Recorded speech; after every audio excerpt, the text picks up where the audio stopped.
आदाबर है नाजरीन, मैं आसिफ अली और आप देख रहे हैं रूबी उर्दू न्यूज़। सबसे पहले नजर डालेंगे अहम खबरों पर।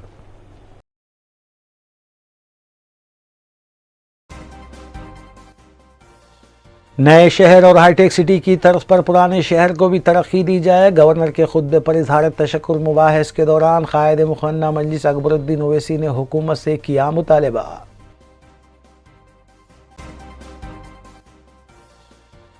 रियासती वजीर KTR और कायद मजलिस अकबरुद्दीन ओवैसी के दरमियान ऐवान असम्बली में नोक झोंक। तेलंगाना हुकूमत के तरक्याती और फलाही इक़दामात मुल्क भर के लिए एक नई रोशनी, KTR का बयान।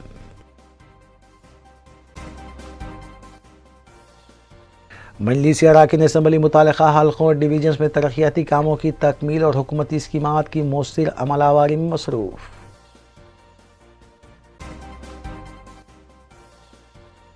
ऑटोमोबाइल गैंग का पर्दाफाश, 3 ट्रैक्टर्स और एक मोटरसाइकिल, जुमला मालियती 26 लाख रुपये अशिया की गई जब्त। CCS शमशाबाद और शंकरपल्ली पुलिस की कार्रवाई।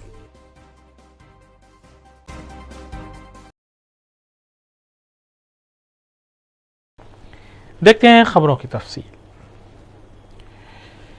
तेलंगाना हुकूमत की जानिब से बजट इजलास असम्बली का दूसरे दिन भी जारी रहा, जिसमें गवर्नर की जानिब से पेश किए गए खुतबे पर इजहार तशक्कुर मबाहिस हुए। इस दौरान कायद मुक़न्ना मजलिस अकबरुद्दीन ओवैसी और रियासती वजीर KTR में नोक झोंक भी देखी गई। कायद मुक़न्ना मजलिस अकबरुद्दीन ओवैसी ने हुकूमत से मुतालबा किया कि नए शहर और हाईटेक सिटी की तर्ज पर पुराने शहर को भी तरक्की दी जाए। राजधानी असम्बली में पेश आई खबरों और तशक्कुर के मबाहिस पर रूबी न्यूज़ की ये तफसीली रिपोर्ट। तेलंगाना असम्बली के बजट इजलास के दूसरे रोज़ गवर्नर के खुतबे पर इजहार तशक्कुर मुबाहिस में हिस्सा लेते हुए मजलिसी फ्लोर लीडर अकबरुद्दीन ओवैसी और रियासती वजीर KT रामाराव के अलावा वजीर उमूर मुखन्ना प्रशांत रेड्डी के दरमियान नोक झोंक देखी गई। मजलिसी फ्लोर लीडर अकबरुद्दीन ओवैसी ने मरकज़ी हुकूमत की जानिब से तेलंगाना रियासत के साथ की जाने वाली नाइंसाफ़ी को गवर्नर के खुतबे में शामिल ना करने और गवर्नर के खुतबे को काबीना की जानिब से मंजूरी दी गई या नहीं, इस पर सवाल किया तो वज़ीर उमूर मुखन्ना प्रशांत रेड्डी ने इस पर एतराज़ करते हुए कहा कि अकबरुद्दीन ओवैसी को सिर्फ गवर्नर के खुतबे पर बात करनी चाहिए और दीगर बातों से उन्हें गुरेज करना चाहिए। अलावाजी अकबरुद्दीन ओवैसी ने बजट इजलास को 12 फरवरी को ख़त्म कर देने की मुखालिफत की, जिस पर रियासती वजीर KT रामाराव ने कहा कि BAC इजलास में अकबरुद्दीन ओवैसी ने शिरकत नहीं की, जिस पर अकबर ओवैसी ने कहा कि वज़ीर आला ने भी BAC मीटिंग में शिरकत नहीं की थी, जिस पर KT रामाराव ने कहा कि हुकूमत की जानिब से 4 वज़रा ने शिरकत की, जिस पर अकबर ओवैसी ने कहा कि हुकूमत को ऐवान में कार्रवाई चलाने से ज़्यादा TV पर मुबाहिस में हिस्सा लेने में काफ़ी दिलचस्पी है। KT रामाराव ने बताया कि TRS के पास 100 से ज़ायद अराकीन असम्बली है, जबकि मजलिस के पास 7 अराकीन हैं और मजलिस के अराकीन की कम तादाद के बावजूद भी मजलिस को काफ़ी वक्त दिया जाता है। इस पर मजलिसी फ्लोर लीडर ने बताया कि उन्होंने मुत्तहिदा रियासत आंध्र प्रदेश के ऐवान में भी घंटों बात करने का रिकॉर्ड कायम किया है। After the Telangana Rashtra Samiti assumed the national avatar of Bharat Rashtra Samiti, क्या यह मजबूरियां हैं भारत राष्ट्र समिति बनने की? अमदन इसको भुला दिया गया या छोड़ दिया गया, या फिर कैबिनेट उमूमन तो यह होता है sir I don't want to go into the rule position sir, I might be wrong also. एक असेंबली सेशन को प्रोरोग करना पड़ता है, आप उसको खत्म करना पड़ता है, उसके बाद नोटिफिकेशन देना पड़ता है, फिर बजट का सेशन आना पड़ता है, 8 दिन का गैप होता है, ये तो कंटिन्यूएशन में है। Sir I really don't know what is the sanctity of this governors address sir. और ये भी शायद अगर मैं गलत ना हूं तो आई मे बी करेक्टेड कि गवर्नर्स एड्रेस को कैबिनेट अप्रूव करता है और उसके बाद गवर्नर साहिबा के पास या गवर्नर के पास जाता है। पता नहीं अब इस एड्रेस को भी कैबिनेट ने मंजूर किया है, ठीक है किया है तो अच्छा है सर। जब कैबिनेट ने इसको मंजूर किया है, मैं चाहता था कि आप लोगों की तरफ से आवाज आए, शुक्रिया आपका कि किया है आपने कहा। तो क्या कैबिनेट में भी इस बात का जिक्र तस्करा नहीं होता कि तेलंगाना के साथ कितनी नाइंसाफी हो रही है? क्या कैबिनेट में भी इस बात पर बहस नहीं होती कि तेलंगाना को उसका हक नहीं दिया जा रहा है? क्या कैबिनेट में भी इस बात पर बहस नहीं होती कि तेलंगाना का जो पैसा है वो तेलंगाना को नहीं मिल रहा है? అధ్యక్ష అక్బర్ గారు క్యాబినెట్లో మీరేం ఇది మాట్లాడలేదు అది మాట్లాడలేదు అని చెప్పి మాట్లాడడం కరెక్ట్ కాదు. సభను మిస్లీడ్ చేస్తున్నారు వారు. క్యాబినెట్లో మేము ఏం మాట్లాడినామో వారికి చెప్పాల్సిన అవసరం లేదు అధ్యక్ష. మేము సమయం సందర్భం వచ్చినప్పుడు ప్రజలకు ఎప్పుడు ఏం చెప్పాలో మేము చెప్పుకుంటాం అధ్యక్ష. వారు క్యాబినెట్లో మాట్లాడడం గురించి మాట్లాడడం అసందర్భం, సభను మిస్లీడ్ చేస్తున్నారు అధ్యక్ష. దయచేసి వారికి మీరు సూచన చేయాలని కోరుతా ఉన్నాను. ऑनरेबल स्पीकर सर, मैं लेजिस्लेटिव अफेयर्स मिनिस्टर साहब को समझाना चाहता हूं, बोलना यह चाहता हूं, मैं आपकी कैबिनेट पे तनकीद नहीं कर रहा हूं. मैं सिर्फ यह जानना चाह रहा हूं कि जो नोट गवर्नर साहिबा ने इस ऐवान में पढ़ा है, तो क्या यही नोट आपने भेजा है? बस यही जानना चाहता हूं, यही जानना चाहता हूं. आप रिकॉर्ड में आके बोल दीजिए हाँ यही भेजे थे. सर मैं है तेलंगाना को जो मदद की जानी चाहिए वो मदद भी नहीं हो रही है. आज 157 मेडिकल कॉलेजेस सारे हिंदुस्तान में खोलने का मरकजी हुकूमत ने ऐलान किया. क्या एक भी मेडिकल कॉलेज दिया तेलंगाना को? नर्सिंग कॉलेजेस खोलने का वादा किया पूरे हिंदुस्तान में. क्या तेलंगाना में एक भी नर्सिंग कॉलेज दिया? तो मैं यह कहना चाहता हूं कि गवर्नर साहिबा के एड्रेस में तेलंगाना की नाइंसाफी और मरकजी हुकूमत की स्टेप मदरली ट्रीटमेंट का जिक्र क्यों नहीं किया गया? क्या लेजिस्लेटिव अफेयर्स मिनिस्टर इसका जवाब देंगे कि क्यों नहीं किया गया? यह मेरा शिकवा है, यह मेरी शिकायत है. और यह शिकायत इसलिए है कि मैं तेलंगाना से हूं और तेलंगाना के साथ जो नाइंसाफी की जा रही है मरकजी हुकूमत की जानिब से, मुझे देखकर तकलीफ होती है. इसलिए यह बात कह रहा हूं और कुछ नहीं. लेटर भेजा मैं बीएससी में, इस वास्ते नहीं आए हैं. जियो आपके चीफ मिनिस्टर साहब भी नहीं आए, लीडर ऑफ द हाउस भी नहीं आए. तो फिर हम नहीं आए तो क्या? हां तो क्या? देखिए मैं तसादुम करना नहीं चाहता, तो बोलना नहीं है. या तो आइए माइक पे आके बोलिए, बोलने दीजिए हमको. Please conclude. वही तो बोल रहा हूं मैं. तो आप माइक नहीं लेते, आप वैसे ही बोलते हैं. आप माइक लेकर बोलिए ना. अकबर साहब बोलिए आप. Please conclude. इतना गुस्सा आप लोग को, इतनी नाराजगी कि फिर क्यों भाई? बोलने दीजिए ना, बोलने दीजिए. शिकायत क्या है साहब? शिकायत क्या है बताइए. స్పీకర్ సార్, సభ అన్నప్పుడు కొన్ని మర్యాదలు కొన్ని పద్ధతులు ఉంటాయి సార్. ఇప్పుడు వాళ్ళ సభ్యులు ఉన్నది మొత్తం 7, మాకున్నది 105 మంది. మరి 7 ఉన్న వాళ్ళకు మీరు గంట టైం ఇస్తే గంటల పాటు ఆయన గవర్నర్ ప్రసంగం మీద కాకుండా బడ్జెట్ మీద మున్సిపల్ పద్దు మీద మాట్లాడినట్టు మాట్లాడితే దానికి మేము అభ్యంతరం పెడతా అంటే కూడా ఆయనకు ఆవేశం ఎందుకు సార్? రెండోది సార్, వారు మాట్లాడుతున్నారు మీరు బీఏసీ ఈ నిర్ణయం తీసుకున్నారు ఆ నిర్ణయం తీసుకున్నారని మాట్లాడతారు. ఆయన బీఏసీకే రాడు. వచ్చి ఏమైనా వాదించినా, వచ్చి చెప్పినా, విజ్ఞప్తి చేసినా మీరు వింటారు. శాసనసభ వ్యవహారాల మంత్రి ఉన్నారు, అక్కడ రారు. అక్కడికి రాకపోగా పైపెచ్చి ఈ టర్మ్లో అసలు అసెంబ్లీ జరగలేదన్నట్టు మాట్లాడుతున్నారు. ఆయన మర్చిపోతున్నాడు ఈ టర్మ్లో 2 సంవత్సరాలు కోవిడ్కి పోయింది, అది మర్చిపోతున్నాడు కన్వీనియంట్గా. అంటే అధ్యక్ష మాట్లాడేటప్పుడు ఆవేశంగా గొంతు పెంచి గొంతు చించుకుంటే దానివల్ల ఏం రాదు అధ్యక్ష. చెప్పాలనుకున్న పాయింట్ చాలా క్లుప్తంగా పద్ధతిగా మర్యాదగా కూడా చెప్పొచ్చు. గొంతులు చించుకున్నంత మాత్రాన చాలా గొప్ప వాళ్ళం అని ఆయన అనుకుంటే నేను చేయగలిగేదేం లేదు. కానీ ఒకటి మాత్రం వాస్తవం, the speech that you are making today is in response to the governor's address. I think you've been given ample opportunity for the number of legislators you have. You've been given ample opportunity. మరి మీరు వాళ్ళకి 7 ఉన్న వాళ్ళకి ఇంత time ఇస్తే మేము 105 మంది ఉన్న అధ్యక్ష మాకెంత టైం ఇవ్వాలి అధ్యక్ష? మీరు మా వాళ్ళు ఇద్దరే మాట్లాడారు, గంట మాట్లాడారు. ఆయన 7 ఉన్న ఆయన గంట మాట్లాడతాడు. ఇది ఎక్కడ పద్ధతి అధ్యక్ష? మీరు సమయపాలన కూడా మీరు చెప్పాలా. మళ్ళీ గవర్నమెంట్ హ్యాస్ టు రిప్లై. ఆయన సభానాయకుడు రాలేదని మాట్లాడతారు. అధ్యక్ష సభానాయకుడికి ఆయనకి ఏం పోలిక అధ్యక్ష? నాకు అర్థం కాదు. సభానాయకుడి స్థానంలో మా గవర్నమెంట్ తరఫున శాసనసభ వ్యవహారాల మంత్రి వచ్చినారు, ఫైనాన్స్ మినిస్టర్ వచ్చినారు, మా స్పోర్ట్స్ మినిస్టర్ వచ్చినారు, 4 మంత్రులు ఉన్నారు నిన్న బీఎస్సీ మీటింగ్లో. ఆయన రాకపోగా లీడర్ ఆఫ్ ఆపోజిషన్ గా ఆయన బాధ్యత నెరవేర్చకపోగా పైపెచ్చి ఇంకేదో మళ్ళీ మీదికి నిందాపూర్వకంగా మాట్లాడడం మంచిది కాదు. मैं अकबर साहब से भी रिक्वेस्ट करता हूं, आप आज गवर्नर स्पीच पे आपकी सजेशन, आपके इनपुट, आपके जो भी कमेंट्स है आप दे रहे हो, उस बात पे गवर्नमेंट जरूर रिप्लाई करेगी. But to make sweeping remarks saying the government is not functioning, ministers are not available, ఇది మంచిది కాదు అధ్యక్ష, మంచి ధోరణి కాదు. ఇప్పటికైనా వారిని సవరించుకోమనండి. మీరు కూడా సమయపాలన పాటించాలి అధ్యక్ష. ఎందుకంటే మరి మాకు కూడా అవకాశాలు రావాలి, మేము కూడా మాట్లాడాలి, మంత్రులు సమాధానం చెప్పాలి, ఇక్కడ చెప్పి మేము కౌన్సిల్కి పోవాలి. కాబట్టి ఇది కరెక్ట్ వ్యవహారం అయితే కాదు. వారిని కూడా దయచేసి సమయపాలన పాటించే విధంగా తమరు చర్య తీసుకోవాలని కోరుతా ఉన్నాను అధ్యక్ష.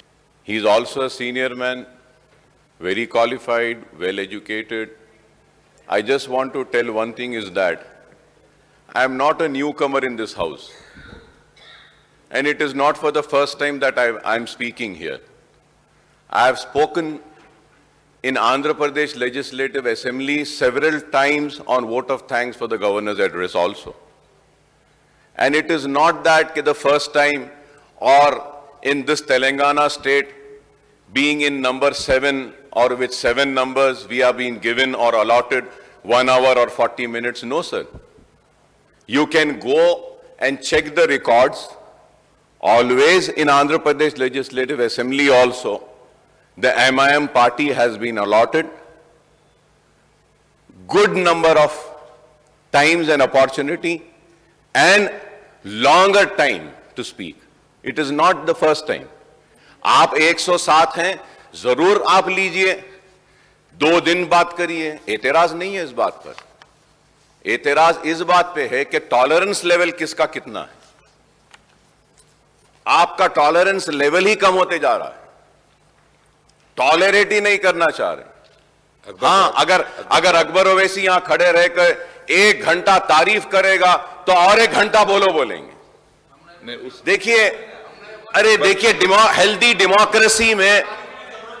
डेमोक्रेसी में एक दूसरे को सुनने की ताकत भी होनी चाहिए. अकबर साहब, तनकीद को भी सुनना चाहिए, जब ही डेमोक्रेसी मजबूत होती है. नहीं, अकबर साहब, There was a time when I used to speak, Roshia Saab was the finance minister, I used to criticize the government.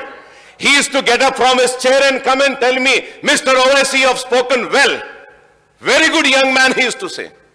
I have seen so many chief ministers. please conclude. और मैं यहां खड़े रह के बोल, आपने कहा कि अकबर साहब बीएससी में नहीं आए.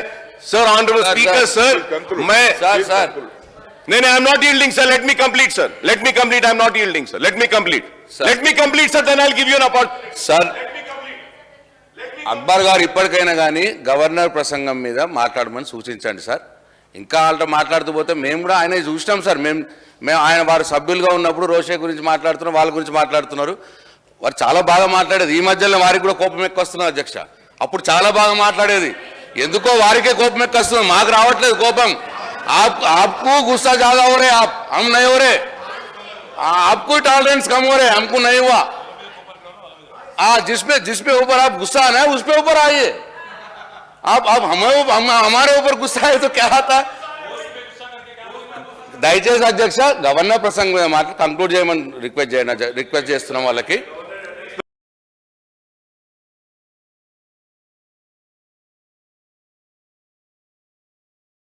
मजलिसी फ्लोर लीडर अकबरुद्दीन ओवैसी ने तेलंगाना असम्बली में गवर्नर के खुतबे पर इजहार तशक्कुर मुबाहिस में हिस्सा लेते हुए हुकूमत से मुतालबा किया कि जिस तरह नए शहर में और हाईटेक सिटी को तेज़ी के साथ तरक्की दी जा रही है, इसी तरह पुराने शहर की तरक्की को भी मुमकिन बनाया जाए.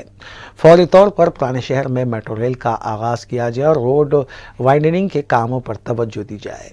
अकबर ओवैसी ने कहा कि औकाफी जायदादों का तहफ़्फ़ुज़ किया जाए, उर्दू के साथ इंसाफ किया जाए, सेक्रेटरीट की मसाजिद के तामीरी कामों को जल्द पाए तकमील करें, मुसलमानों को 12% तहफ़्फ़ुज़ात फराहम किए जाए और मौजूदा 4% तहफ़्फ़ुज़ात पर सख्ती से अमल किया जाए. चार मीनार पैदल राहरू प्रोजेक्ट के काम ज़ेर इल्तिमा है, उस पर तवज्जो दी जानी चाहिए और इन तमाम मतलबात का जायज़ा लेने के सिलसिले में एक मीटिंग भी मुनक़्क़िद की जाए. कि 5 साल से मुसलमानों को खर्च नहीं दिया गया, 5 साल से माइनॉरिटी फाइनेंस कॉरपोरेशन से कर्ज नहीं किया गया.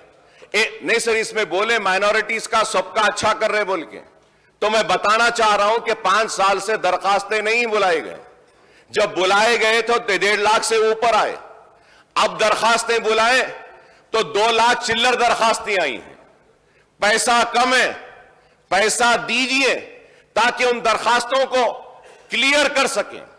इसलिए कह रहा हूं overseas scholarship, sir overseas scholarship बच्चों के कोर्सेज खत्म हो गए हैं लेकिन आज भी नहीं आए। 1.5 करोड़ रुपए, 150 करोड़ रुपए अगर दे देंगे तो पूरे पैसे आ जाएंगे। मरकजी हुकूमत की एक ग्रांट है जहां पे स्कूल बिल्डिंग्स बना रहे माइनॉरिटीज के लिए, स्टेट गवर्नमेंट का एक शेयर होता है, वो शेयर रिलीज करना है, उसको रिलीज कीजिए। यही बात कह रहा हूं, यही बात कह रहा हूं। मैं ये कहना चाहता हूं कि औकाफी जायदादें तबाह बर्बाद हो रही हैं, औकाफी जायदादें जा रही हैं। हुसैन शाह वली रहमतुल्लाह अलैह की 1600 चिल्लर एकड़ जमीन चले गई। जब तेलंगाना का एजिटेशन हो रहा था तो टीआरएस लड़ रही थी उस जमीन के लिए, और फिर उसके बाद में सुप्रीम कोर्ट में हुकूमत की जानिब से हलफनामा डाला गया कि यह रियासत की जायदाद है। तो मैं ये बातें बताना चाह रहा हूं, बताना इसलिए चाह रहा हूं कि अगर इन बातों का करेक्शन नहीं होगा तो फिर इससे नुकसान होगा। खर्च के लिए खतार में है, उस्मानिया दवाखाना तामीर होना है, मेट्रो ट्रेन आनी है, रोड वाइडनिंग पुराने शहर में होनी है, सीवरेज प्लान हमने दिया है, उसको मंजूरी देना है। तो मैं यही कहूंगा कि आप बस्ती दवाखाने खोले हैं, बहुत अच्छा है, इससे फायदा हो रहा है, मुबारक। डायलिसिस सेंटर्स खोले हैं, बहुत अच्छा है। कंटी वेलुगु आंखों का जो टेस्ट कर रहे हैं, अच्छा है। ऑनरेबल स्पीकर साहब, उसमें एक चीज मैं अपनी जानिब से हुकूमत से कहना चाहूंगा कि आई टेस्टिंग होने के बाद में कई पेशेंट्स को कैटरैक्ट की सर्जरीज रिक्वायर्ड है। मैं एक सजेशन देना चाहता हूं कि आप आरोग्यश्री के अंडर वो कैटरैक्ट सर्जरीज को ला लीजिए ताकि वो लोग, जो लोग को सर्जरीज की जरूरत है, ये कंटी वेलुगु जो आपका प्रोग्राम है, इसमें वो प्राइवेट हॉस्पिटल्स में या गवर्नमेंट हॉस्पिटल में जाके सर्जरी करवा सकते हैं। अरे मैं यहां खड़े है कि सजेशंस दे रहा हूं आपको। सर, ऑनरेबल स्पीकर सर, के केजी टू पीजी का ऐलान किया गया था, इस ऐवान में किया गया था कि फलकनुमा कैंपस में 20 करोड़ का सैंक्शन दिया गया, आज भी वहां पे नहीं आया। डिग्री कॉलेजेस के लिए हम बोले, हुकूमत ने ऐलान किया कि मलकपेट में एक आईटी का एक बड़ा एक सेंटर और टावर बनाया जाएगा। मैं जानना चाहूंगा हुकूमत से कि क्या हुआ है उस ताल्लुक से। हमने नामपल्ली में कहा कि आईटीआई का जो इंडस्ट्रियल ट्रेनिंग का इंस्टीट्यूट है, वहां पे आप और स्किल डेवलपमेंट को लेकर आइए। मैंने इससे पहले भी कहा था कि निफ्ट का एक सेंटर ओल्ड सिटी में लाइए, नैक का एक सेंटर लाइए, स्किल डेवलपमेंट की ट्रेनिंग लाइए, इंक्यूबेटर स्टार्टअप्स में जगह दीजिए। यही बात मैं कह रहा हूं और कुछ नहीं कह रहा हूं। यह बात पे आपको नाराज होने की जरूरत नहीं है। वजीर बिल्डिंग और मुनव्वर के.टी. रामाराव ने ऐवान में जारी गवर्नर के खुतबे के मुबाहिस का जवाब देते हुए रियासती हुकूमत की जानिब से किए जाने वाले तरक्याती और फलाही इक़दामात को मुल्क भर के लिए एक नई रोशनी करार दिया। उन्होंने बताया कि मुल्क भर में तेलंगाना हुकूमत को इस बात का एजाज़ हासिल है कि यहाँ पर मुस्लिम लड़कियों को भी तालीम से आरास्ता करने के अलावा उनकी शादी के लिए भी इक़दामात किए जा रहे हैं। उन्होंने मजलिसी फ्लोर लीडर अकबरुद्दीन ओवैसी की जानिब से पुराने शहर की तरक्की, मेट्रो रेल और दीगर मतलबात पर इजलास मुनक़िद करने का ऐलान किया और मरकज़ी हुकूमत की जानिब से रियासत को नज़रअंदाज करने पर सख्त तनकीद करते हुए बताया कि रियासती हुकूमत का शुरू करदा कंटी वेलुगु प्रोग्राम मुल्क भर में मकबूलियत हासिल कर रहा है।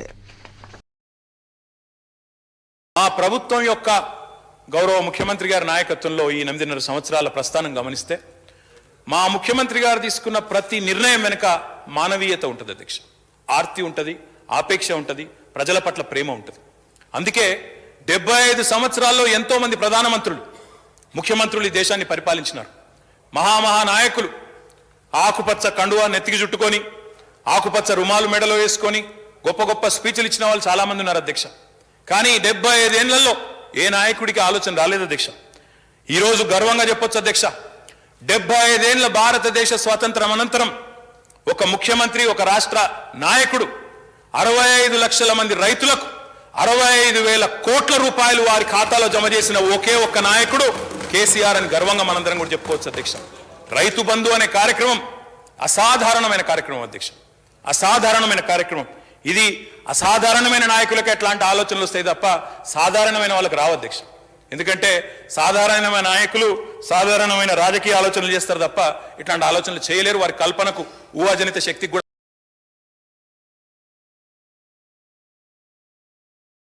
बीजेपी रुकन असम्बली रघुनंदन ने ऐवान में जारी मुबाहिस में हिस्सा लेते हुए बताया कि उनके हल्के असम्बली दुबाक में स्पेशल डेवलपमेंट फंड से रियासती हुकूमत ने 1 रुपया भी जारी नहीं किया।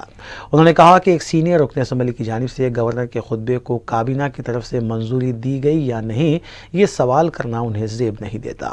उन्होंने बताया कि मरकज़ी हुकूमत की जानिब से मुल्क भर के अजला में मेडिकल कॉलेजेस कायम करने के सिलसिले में एक पॉलिसी बनाई गई है। चूँकि तेलंगाना में पहले 10 से ज़ायद मेडिकल कॉलेजेस कायम हैं और यहाँ की हुकूमत रियासत के हर ज़िले में एक मेडिकल कॉलेज कायम करने का मंसूबा भी रखती है, तो हो सकता है कि इसीलिए यहाँ मरकज़ ने मेडिकल कॉलेज को मंजूरी नहीं दी है।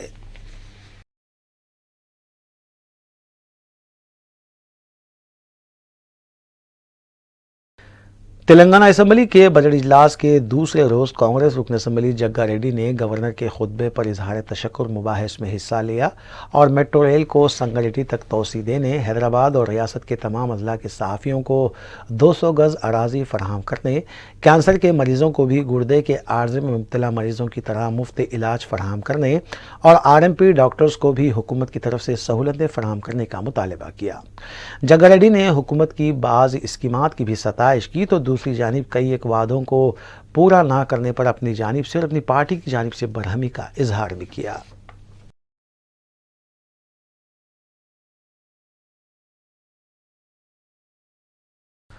सदर मजलिस बैरिस्टर ओवैसी ने कहा है कि सेक्रेटरीट की नई इमारत के होने वाले इफ्तिताह के लिए वो तेलंगाना हुकूमत को मुबारकबाद देते हैं। बैरिस्टर ओवैसी ने कहा कि सेक्रेटरीट के अहाते में जिन 2 मसाजिद को मुनहद्दिम किया गया था उसे भी खोल दिया जाए, और बैरिस्टर ओवैसी ने यह भी कहा कि वज़ीर आला ने भी इस सिलसिले में वादा किया है। सेक्रेटेरिएट का जो इनॉग्रेशन हो रहा है, हम मुबारकबाद देते हैं। माशाल्लाह से ताजमहल से ऊंची इमारत बनाई हमारे चीफ मिनिस्टर ने। हम इतना ही कहेंगे कि उस सेक्रेटेरिएट के दामन में वो 2 मस्जिदें जिनको डेमोलिश किया गया था, हमारा एक ही रिक्वेस्ट है कि उस मस्जिदों को भी खोल दिया जाए। और चीफ मिनिस्टर ने वादा किया है, गवर्नमेंट ने वादा किया है, हाई कोर्ट में गवर्नमेंट ने एफिडेविट दिया कि वो मस्जिद बन रही है। तो हम उम्मीद यही करेंगे कि माशाल्लाह तेलंगाना स्टेट बल्कि पूरे इंडिया के लिए एक बहुत बड़ा एक एजाज की बात है कि इतना बड़ा सेक्रेटेरिएट बन रहा है, और उसमें हम ये उम्मीद करते हैं कि उन 2 मसाजिद को भी जो उस कंस्ट्रक्शन में डेमोलिश कर दिया गया था उसको दोबारा बनेंगी और वहां पर नमाज शुरू होगी।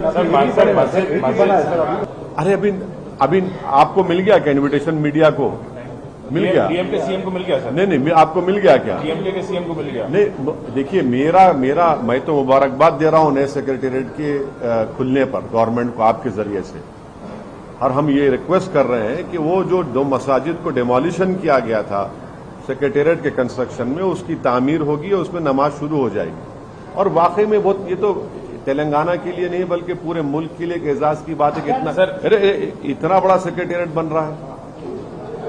ताजमहल से ऊंचा है भाई वो, और एक मैसिव कंस्ट्रक्शन है वो, और रिकॉर्ड टाइम में वो मुकम्मल हुआ है। और हम ही ने कहा था उसका नाम अम्बेडकर के नाम से रखो, भूल गए आप लोग?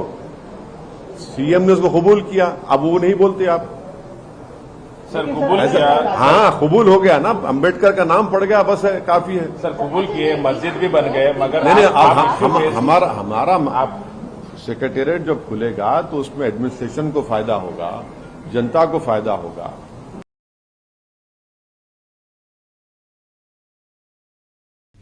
सदर मजलिस बैरिस्टर असदुद्दीन ओवैसी की सरपरस्ती में मंजूरा शादी मुबारक और कल्याणी लक्ष्मी स्कीम के चेक्स की तकसीम का सिलसिला जारी है। हफ्ते को रुकन असम्बली अहमद बलाला ने 120 मुस्तहक लड़कियों के सरपरस्तों में शादी मुबारक और कल्याणी लक्ष्मी के चेक्स तकसीम किए। शादी मुबारक के 71 और माबखी कल्याणी लक्ष्मी के चेक्स तकसीम किए गए। अंबरपेट मंडल के तहत 80 चेक्स मंजूर हुए थे, जबकि चारमीनार मंडल के तहत 40 चेक्स मंजूर हुए। जुमला 1,20,14,000 के चेक्स मुस्तहकीन में तकसीम किए गए। इस्तेफादा कुनिंदगान का ताल्लुक Shankar Nagar, Padmanagar, Wahid Nagar, housing board colony, Kaladera colony, Kamal Nagar, Moosa Nagar, Azampura, Farhat Nagar, Chanchalguda, Usmanpura, Kattalguda, Azampura, Bagh Jahanara और शाह कॉलोनी से बताया गया है। इस्तीफा कुनगान ने सदर मजलिस और रुकन असम्बली अहमद बलाला से इजहार तशक्कुर किया।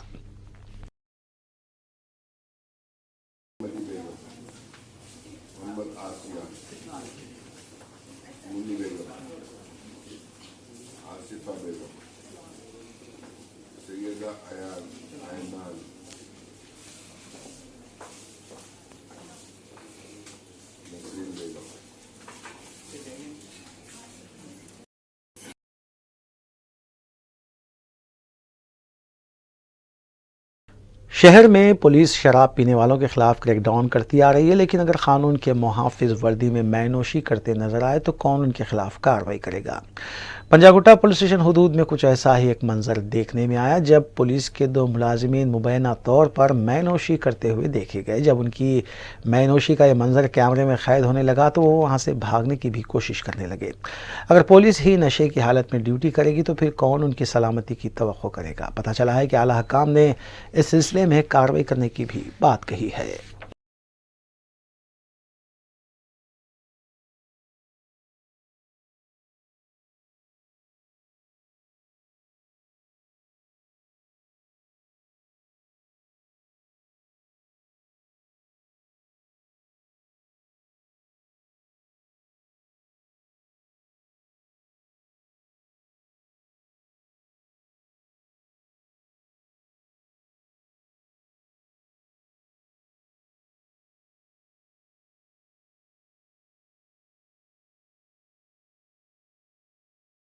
जामिअतुल मोमिनात की जानिब से 11 और 12 फरवरी को मुनक़्क़िद होने वाली 2 रोज़ा ख़वातीन कॉन्फ्रेंस के सिलसिले में तैयारियों का आगाज़ किया गया है। ईदगाह मीर आलम पर मज़कूरा ख़वातीन कॉन्फ्रेंस मुनक़्क़िद होगी। कुल में इत्तेहादुल मुस्लिमीन के रुकन असम्बली हल्क़े बहादुरपुरा मोहम्मद मुअज़्ज़म खान ने मुताल्लिक़ा डिवीज़न कॉरपोरेटर और अहदेदारों के हमरा इंतज़ामात का मुआयना किया। मदरसे जामिअतुल मोमिनात की जानिब से 11 और 12 फरवरी बरोज़े हफ्ता इतवार को 2 रोज़ा कुलहिन ख़वातीन कॉन्फ्रेंस का इनेकाद अमल में लाया जा रहा है। तालिबान में वाक़ ईदगाह मीर आलम पर मुनक़्क़िद होने वाली इस 2 रोज़ा ख़वातीन कॉन्फ्रेंस की तैयारियों का जायज़ा लेने के लिए मदरसे जामिअतुल मोमिनात के ज़िम्मेदारान ईदगाह मीर आलम पहुँचे, जहाँ सदर मजलिस और रुकन पार्लिमान बैरिस्टर असदुद्दीन ओवैसी की हिदायत और रुकन असम्बली मोहम्मद मुअज़्ज़म खान की सरपरस्ती में मुताल्लिक़ा डिवीज़न कॉरपोरेटर मोहम्मद खादर ने ईदगाह मीर आलम पहुँचकर मुताल्लिक़ा महकमे जात के अहदेदारों के साथ तफसीली दौरा किया और इंतज़ामात का जायज़ा लिया।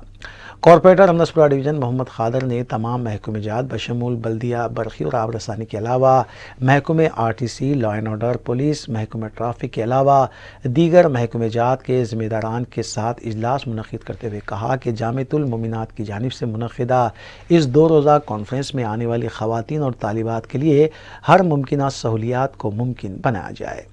मोहम्मद खादर ने अहदेदारों से कहा कि ईदगाह के अंदरून व बैरून हिस्से में साफ़ सफाई, स्ट्रीट लाइट्स, पीने और वज़ू के लिए पानी की सरबराही व दीगर ज़रूरियात के लिए तमाम तर इंतज़ामात को भी यकीनी बनाया जाए। कॉरपोरेटर मोहम्मद खादर ने ख़वातीन से अपील की कि वो इस कॉन्फ्रेंस में शिरकत करते हुए अपनी दीनी मालूमात में इजाफ़ा करें। जामिअतुल मोमिनात की जानिब से मुनक़्क़िद की जाने वाली इस कॉन्फ्रेंस में दोनों शहरों के अलावा हिंदुस्तान के मुख्तलिफ अज़ला से लगभग 50,000 ख़वातीन की शिरकत मुतवक्को है, जिसके लिए मदरसे के नाज़िम आला मुफ्ती मौलाना मस्तान अली क़ादरी और मुफ्ती मौलाना साबिर पाशा क़ादरी के अलावा दीगर ने हर मुमकिन कोशिश की है। इस दौरे के मौके पर कॉरपोरेटर मोहम्मद खादर के अलावा मुफ्ती मोहम्मद मस्तान अली क़ादरी और मुफ्ती मौलाना साबिर पाशा क़ादरी के अलावा दीगर भी मौजूद थे, जिन्होंने उन्हें तफसीलात बताई।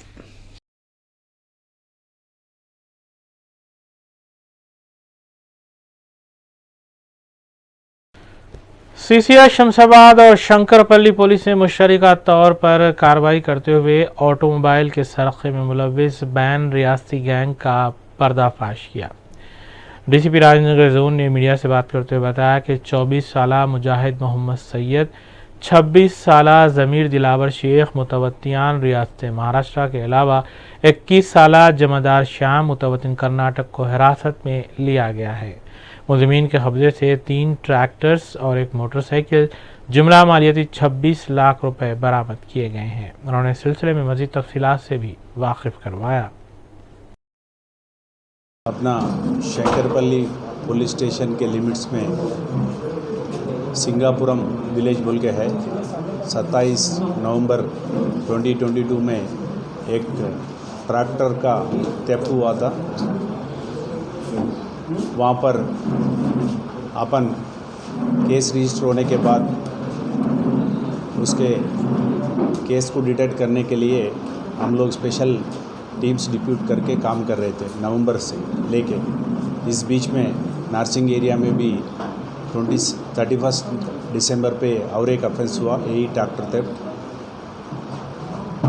इसके बाद में हमारे को ये भी मालूम हो गया सदाशिवपेट कोई पुलिस स्टेशनों में भी ये सिमिलर ऑफेंसेस हुआ बोल के हमारा शंकरपल्ली इंस्पेक्टर महेश और वहाँ पर DSI Satya, CCS additional DCP Narasimha Reddy and Shashank and Narasimha inspector and there total team ये 2 महीने से मेहनत कर रहे डिटेक्ट करने के लिए। हमारा को थोड़ा टेक्निकल एविडेंस भी है और जो CC फुटेज वेरीफाई करते हुए हम लातूर तक भी जाके आए। सो एक्यूज्ड वहाँ का लोग है बोल के थोड़ा मालूम हो रहे। फिर इस बीच में हमारा को कल जो शाम के टाइम में ये व्हीकल चेकिंग में एक गाड़ी पकड़ गया, वो लोग लातूर का है बोले तो हम लोग सस्पिशियस सर्कमस्टेंसेस में कस्टडी लेके इंटरागेट करें तो आपका एरिया में ऐसा ऑफेंस करे बोल के कबूल करे। उसके हिसाब से वो लोगों को कन्फेशन लिख के हम 3 ट्रैक्टर बरामद करें। वो लोग जो गाड़ी में पकड़े गए वो इंडिका कार है और एक बाइक भी रिकवरी हुआ। तलबा तालिबात की सलाहियतों को उभारने में असातिज़ा और टीचर्स का अहम रोल होता है। असातिज़ा ही कौम के मेमार हैं जिनके कंधों पर आज की नस्लों को परवान चढ़ाने की जिम्मेदारी आयद होती है। इन ख्यालात का इजहार प्रोफेसर हसीब मुखफमजा इंजीनियरिंग कॉलेज ने इनसाइट इंटरनेशनल स्कूल के सालाना जलसे से खिताब करते हुए किया। इस जलसे की सदारत डायरेक्टर स्कूल रशादुद्दीन ने की, जबकि जनाब वजाहतुल्लाह, जनाब अब्दुल रकीब, जनाब शेख मंसूर कलीम और फरहान मोहम्मद ने मेहमान खुशी की हैसियत से शिरकत की। मुख्तलिफ जमातों में ज़ेर तालीम नौनिहालों ने कल्चरल प्रोग्राम्स और रक़्स पेश किए जिसे वालिदैन और सरपरस्तों ने काफ़ी पसंद किया। मोहम्मद अब्दुल वदूद वाइस प्रिंसिपल ने इंतज़ामात की निगरानी की, जबकि अस्मा सुल्ताना हेड मिस्ट्रेस ने जलसे की कार्रवाई चलाई। तलबा तालिबात ने मुआशरे में जारी बुराइयों के ख़ात्मे के सिलसिले में पैगाम देने की कोशिश के तौर पर भी स्किट्स पेश किए और दुआया कलिमात भी अदा किए गए। इस सालाना तकरीब में असातिज़ा की कसीर तादाद बशमूल मोहतरमा शाजिया फ़ातिमा हेड मिस्ट्रेस भी मौजूद थीं। तलबा तालिबात के वालिदैन, औलियाए तलबा और सरपरस्तों ने कसीर तादाद में इस सालाना प्रोग्राम में शिरकत की।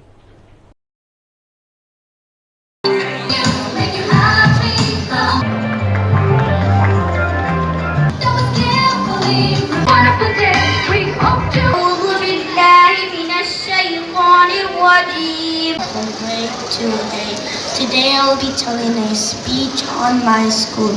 The unique quality. Whenever it's straw glue and a pair of scissors.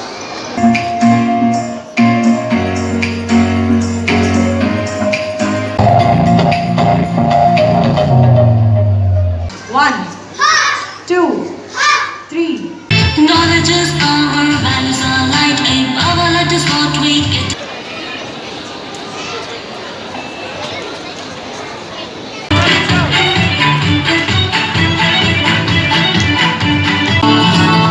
Drip drop rain on my head, the drip drop rain.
and your Lord is generous.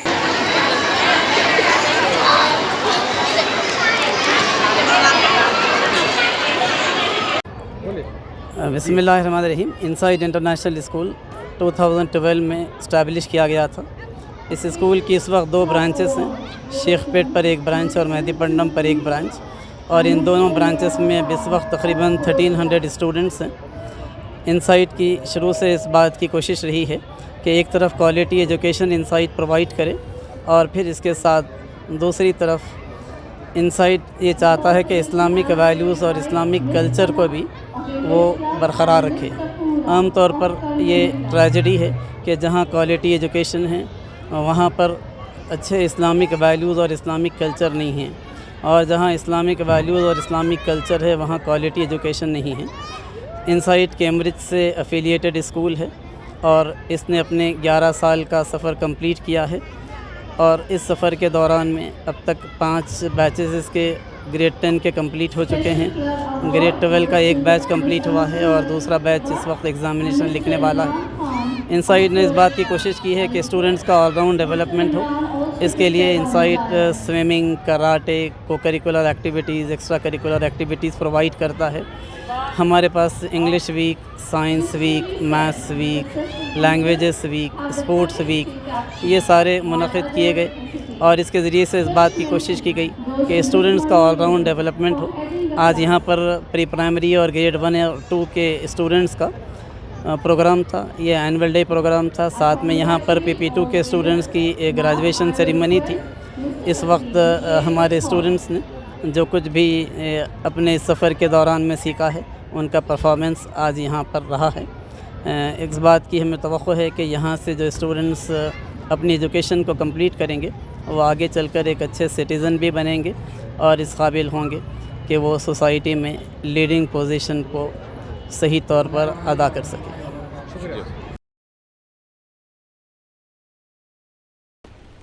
Jalpally municipality के मुख्तलिफ वार्ड्स में तरक्याती कामों का आगाज़ हो चला है, जबकि करोड़ों रुपए तरक्याती काम मुकम्मल भी हो चुके हैं।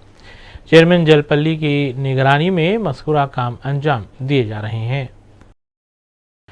जलपल्ली म्यूनसिपलिटी के इलाक़ाजात वादी मुस्तफ़ा और वादी हदीस वार्ड नंबर 21, 22 और 23 में CC रोड के काम हुए, जिनकी लागत 75 लाख रुपए बताई गई है। इनका इफ्तिताह जलपल्ली म्यूनसिपल चेयरमैन अब्दुल्ला बिन अहमद सादी के हाथों अमल में आया।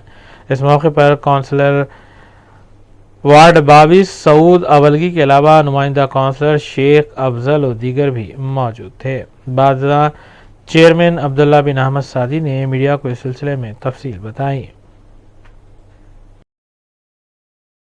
आज जलपल्ली म्यूनसिपाल्टी में वो वादी मुस्तफ़ा जो वादी हदीस जो कॉलोनी है, जो बरसों से जहाँ पर रोड ख़राब थी, मुसलसल हमारे यहाँ के काउंसलर सऊद भाई, अली भाई और अफजल भाई की नुमाइंदगी पर अल्हम्दुलिल्लाह यहाँ पर एक 70 लाख रुपए की लागत से पूरी CC रोड और BT रोड डाल रही हैं। मैं मुकामी लोगों का शुक्रिया अदा करता हूँ। और जो डेवलपमेंट जो सालों से जलपल्ली म्यूनसिपाल्टी में नहीं हो रहा था, जो 3 साल हम आने के बाद ये जितने भी बड़े बड़े रोड है, वादी मुस्तफ़ा के, अब नादी होटल की भी जो रोड है वो जो भी वो पेंडिंग है वो भी स्टार्ट होने वाली है। पानी का काम, पानी के जो सरबराही के लिए जो पाइप नहीं थे वो पाइप मंगाए पूरा 72 करोड़ के।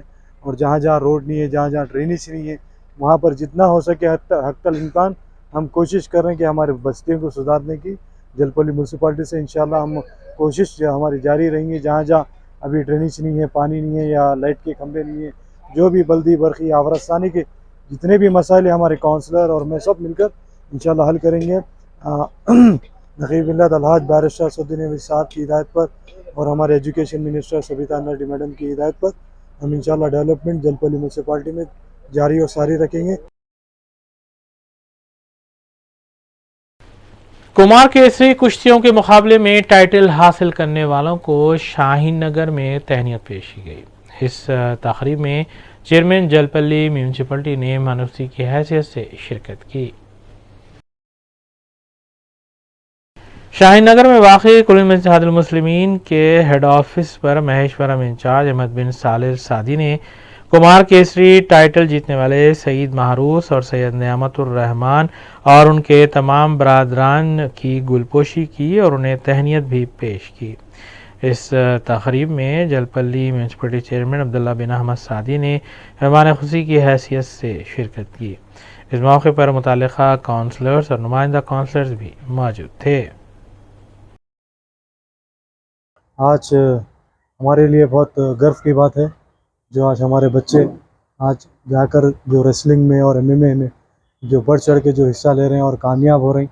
हम बच्चों की हौसला अफजाई के लिए आज यहाँ पर MIM ऑफिस पे हमारे इंचार्ज अहमद सादी साहब कुल मजलिस इत्तेहादुल मुस्लिमीन जलपल्ली यहाँ पर बच्चों की हौसला अफजाई करें और बच्चों को शाल पोशी और गुलपोशी की गई, क्योंकि जो बच्चे जो मेहनत कर रहे हैं MMA रहंदो या कुश्ती में, जो बच्चे जो फ्यूचर में जो इंडिया अपना फ्यूचर है, ये बच्चे अपना फ्यूचर है। जो अब आज जो काम कर आज जो मेहनत करके जो कुश्तियों में जो गुरुजा ला रही या जो अब नेशनल लेवल में जा रही।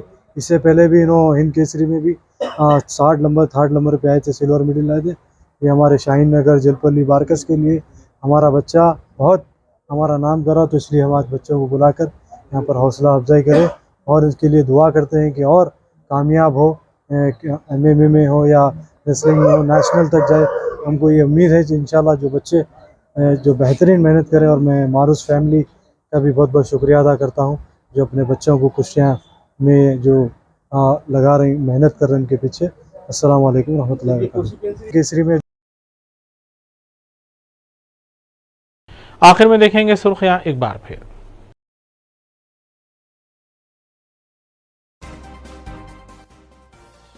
नए शहर और हाईटेक सिटी की तर्ज पर पुराने शहर को भी तरक्की दी जाए। गवर्नर के खुतबे पर इजहार तशक्कुर मुबाहिस के दौरान कायद मुखन्ना मजलिस अकबरुद्दीन ओवैसी ने हुकूमत से किया मुतालबा।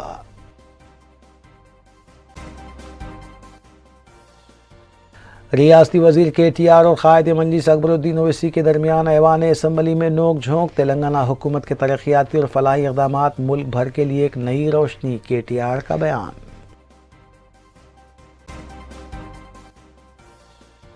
मजलिसी अराकीन असम्बली मुतालिका हल्कों और डिवीजन्स में तरक्याती कामों की तकमील और हुकूमती स्कीमात की मौसर अमलावारी में मसरूफ़।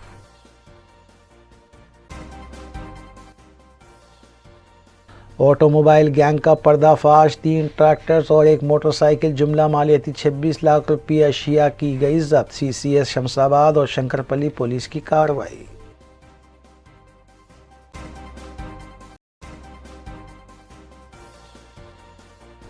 इसी के साथ रूबी न्यूज़ यहीं इख्तिताम पजीर होती हैं। रियासती, कौमी और बैनुल-अक़वामी खबरों के लिए देखते रहिए रूबी न्यूज़।